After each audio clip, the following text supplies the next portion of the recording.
Assalamualaikum warahmatullahi wabarakatuh. Perkenalkan, nama saya Anissa Fitratul Rahimah dengan NIM 21112125053. Saya berasal dari Ilmu Kesehatan Masyarakat Universitas Andalas.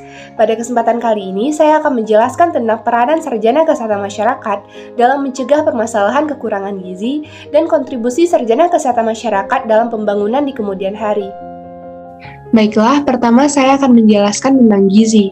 Gizi secara umum dapat diartikan sebagai suatu proses organisme menggunakan makanan yang dikonsumsi secara normal melalui proses digesti, absorpsi, transportasi, penyimpanan, metabolisme, dan pengeluaran zat-zat yang tidak digunakan untuk mempertahankan kehidupan, pertumbuhan, dan fungsi normal dari organ-organ serta menghasilkan energi.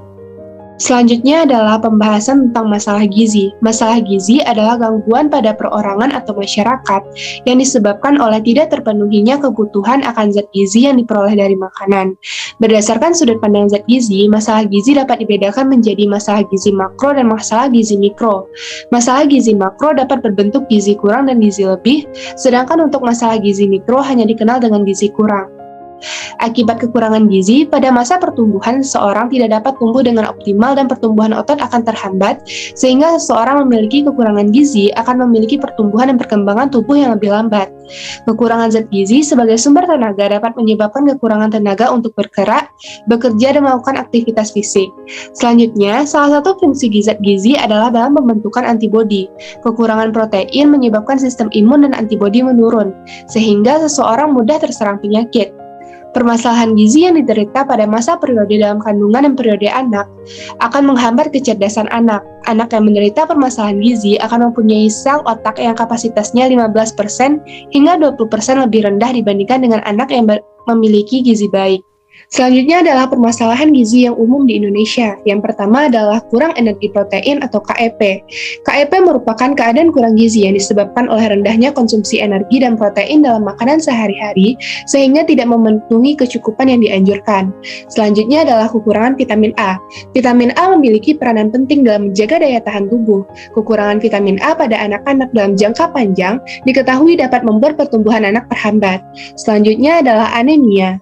Anemia terjadi akibat tubuh kekurangan zat besi sehingga mengakibatkan penurunan jumlah sel darah merah.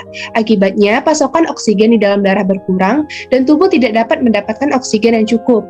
Hal ini dapat menyebabkan tubuh menjadi lemas, mudah lelah, hingga sesak nafas. Selanjutnya adalah gizi lebih.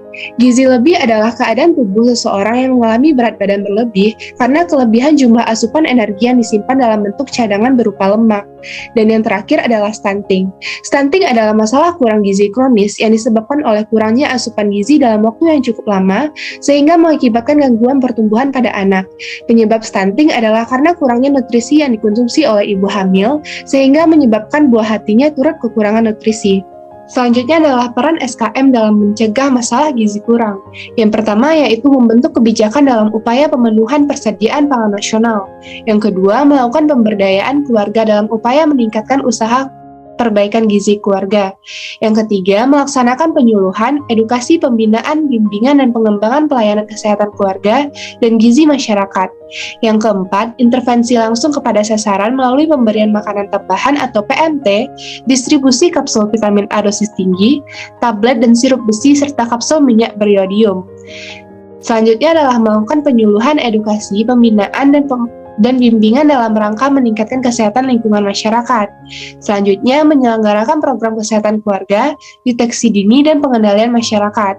Selanjutnya yaitu melakukan monitoring dan evaluasi terhadap pelaksanaan kegiatan yang berkaitan dengan kesehatan keluarga dan gizi masyarakat.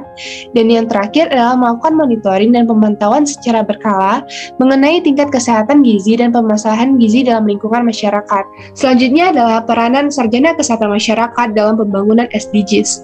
SDGs adalah sebuah cita-cita akan terwujudnya pembangunan yang berkesinambungan dalam jangka waktu yang panjang. Dalam SDGs, perhatian pada sektor kesehatan terdapat pada tujuan kedua, tujuan ketiga, tujuan kelima, dan tujuan keenam. Tujuan kedua yaitu melingkupi gizi kesehatan masyarakat seperti mengakhiri kelaparan, mencapai ketahanan pangan, meningkatkan gizi, dan serta mendorong pertanian. Sarjana kesehatan masyarakat diharapkan mampu dalam membantu masyarakat dalam memperoleh makanan dengan gizi seimbang dan menyediakan pelayanan serta memberikan edukasi tentang gizi seimbang. Tujuan ketiga yaitu kehidupan yang sehat yang terjamin dan peningkatan kesejahteraan masyarakat. Tenaga kesehatan masyarakat dapat meningkatkan akses pelayanan kesehatan masyarakat sehingga berdampak positif dalam kesejahteraan masyarakat.